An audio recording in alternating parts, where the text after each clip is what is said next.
नमस्कार, मेरा नाम है जयपाल और आप देख रहे हैं खबर तक मीडिया। मायावती को लेकर उदित राज की ये टिप्पणी अब भारी पड़ने वाली, न सिर्फ उदित राज के लिए बल्कि कांग्रेस के लिए भी, राहुल गांधी के लिए भी। ऐसा हम क्यों कह रहे हैं, जरा उदित राज का ये बयान आपको सुनवाते हैं कि कैसे महाभारत और श्री कृष्ण का उदाहरण देते हुए मायावती के गला घोटने की बात उदित राज ने कह दी। और ये सब कुछ खुलेआम हुआ, इस वीडियो को कट भी नहीं किया गया, बल्कि बकायदा उदित राज ने खुद ही अपने एक्स हैंडल से इसे ट्वीट कर दिया और कहा कि जैसे ही हमारे सामाजिक न्याय की लड़ाई को कमजोर किया गया है, वैसे ही अब इन कमजोर लोगों को किनारे लगाने का वक्त आ गया है।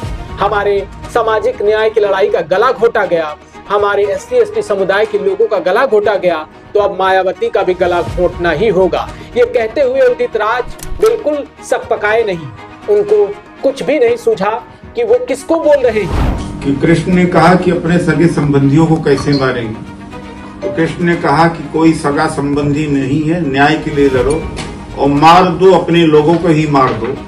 तो आज उसी मोड़ पर हमारे कृष्ण ने मुझे कह दिया है कि सबसे पहले जो अपना दुश्मन है उसी को मार दो, और जो सामाजिक न्याय का दुश्मन है, जानते हूँ, मैंने अपने प्रेस रिलीज में लिख दिया है, वो सुश्री मायावती ने जो सामाजिक आंदोलन का गला घोटा, अब उनका गला घोटने का समय आ गया है। 4 बार की मुख्यमंत्री रही, यूपी की सबसे तेज तर्रार नेताओं में शुमार रही, बहन मायावती के नाम से जाने जाने वाली देश की सबसे दिग्गज नेताओं में अब भी शुमार है। कुमारी मायावती के खिलाफ ये टिप्पणी अब ज्यादा भारी पड़ने वाली। बसपा के काडर जितने भी कार्यकर्ता हैं, वो अब सब उदित राज के खिलाफ लामबंद हो रहे हैं। जो बसपा से ताल्लुक नहीं भी रखते हैं, वो भी मायावती के खिलाफ इस टिप्पणी से काफी आहत हैं।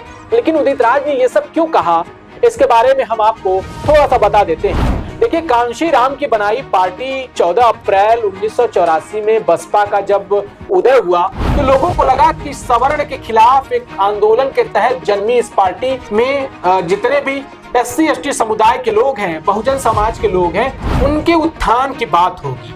और कुछ इसी तरीके से ये मूवमेंट शुरू भी हुआ। मायावती ने काफी मेहनत भी की, कांशीराम की विरासत को आगे बढ़ाया। लेकिन मायावती को जब ये मौका मिला कि वो पार्टी को और आगे लेकर जाएं, तो अचानक से पार्टी में एक ब्रेक लग गया। 2012 के बाद पार्टी रसातल में जाती हुई दिखाई देने लगी। कारण ये था कि बहन मायावती काफी ज्यादा डिक्टेटरशिप की भूमिका में आने लगी। अपने कार्यकर्ताओं के खिलाफ एक्शन ताबड़तोड़ लेना शुरू कर दिया।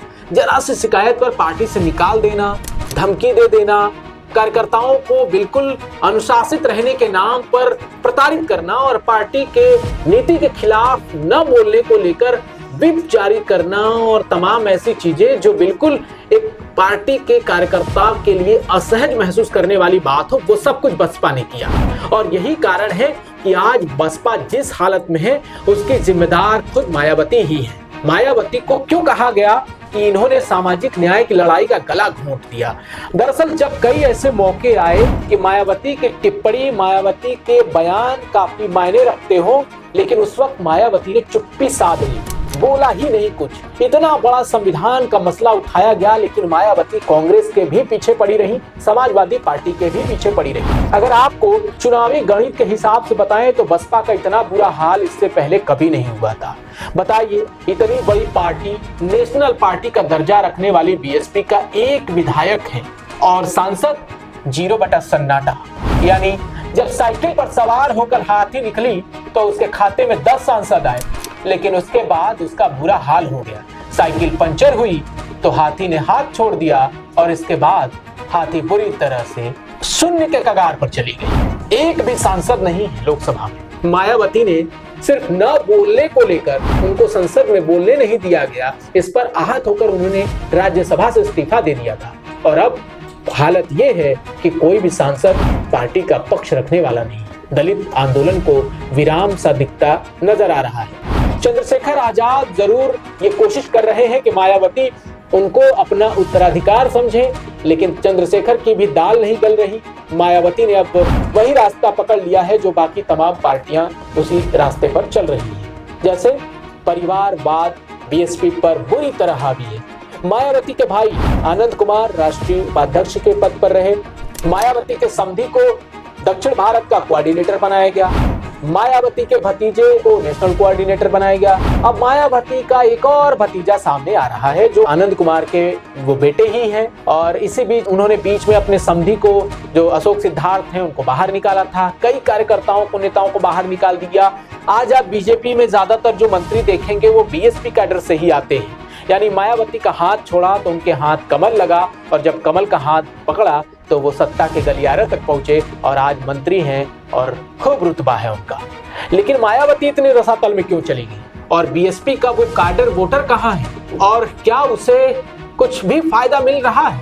दरअसल ये बीएसपी के वोटर के लिए सबसे असमंजस की घड़ी है कि जब वो बीएसपी को अपना नेता मायावती को मानते हुए वोट करता है, तब उसके हाथ 0 सन्नाटा लगता है और उसका प्रतिनिधित्व करने वाला कोई नहीं होता। अगर दलित वर्ग के खिलाफ आंदोलन को लेकर बात की जाए तो इसमें चंद्रशेखर सबसे ज्यादा आगे नजर आते हैं। लेकिन समाजवादी पार्टी ने जिस तरह पीडीए का नारा दिया है, उससे मायावती के खेमे में भी अब शून्यता और बढ़ती जा रही है। हर कोई अब इनका हाथ छोड़कर साइकिल के कैरियर पर बैठने के लिए बेकरार नजर आता है। इनके चाहे करीबी मंत्री हो या फिर कैडर के सबसे विश्वसनीय नेता, हर कोई चाहता है कि अब पार्टी बीएसपी नहीं बल्कि सपा होना चाहिए, क्योंकि उनको लगता है कि 27 में पीडीए का नारा देते हुए सपा एक बार फिर सत्ता का स्वाद चख सकती है। तो ऐसे में मायावती का दामन छोड़ना ही उनके लिए सबसे मुनाफे का सौदा हो सकता है। और बीएसपी इस बात पर अडिग है कि उसकी अपनी नीति, अपनी नीयत और अपनी नियति ये सब सही है, और मायावती उस कोठी में बैठी हुई विश्राम की अवस्था में है जहां उन्हें केवल टिकट के दामों से मोलतोल करने का भी फुर्सत नहीं। वो केवल ऐसा लगता है कि कौन सा साम्राज्य है जो ढहने से बचाने के लिए चुप्पी साधे हुए हैं, बोलती ही नहीं है, कुछ भी करने को तैयार नहीं है। पार्टी में कोई बदलाव नहीं और पार्टी की विरासत किसी कार्यकर्ता को सौंपने को भी तैयार नहीं। तो ऐसे में बीएसपी की ये हालत, क्या ऐसा नहीं कहा जा सकता कि ये सामाजिक न्याय के उस आंदोलन का गला नहीं घोटा जा रहा है? और उदित राज ने जब ये बोल दिया तो इतना बड़ा हंगामा क्यों बरपा है? क्या बीएसपी को आत्ममंथन करने की जरूरत नहीं है? और क्या मायावती को नए सिरे से ये सोचना होगा कि उनके पार्टी की जो हालत है उससे उनके कार्यकर्ताओं का भी, और उस पार्टी के मूवमेंट का, उस पार्टी के इतिहास का, और मान्यवर कांशी राम के पूरे सामाजिक बैकग्राउंड की भी हालत खराब हो रही है? आपको क्या लगता है, क्या मायावती को इस तरह अपने पार्टी में सुधारो और उदित राज को दिए बयानों का नुकसान क्या कांग्रेस पार्टी को भी उठाना पड़ सकता है? अपनी राय आप हमें जरूर दीजिएगा, और अगर चैनल पर नए हो तो वीडियो को लाइक करते हुए, शेयर करते हुए चैनल को सब्सक्राइब भी कीजिएगा। तब तक के लिए दीजिए हमें इजाजत, आपको फिर लाएंगे एक नई रिपोर्ट, सुनाएंगे एक नई कहानी। तब तक के लिए नमस्कार।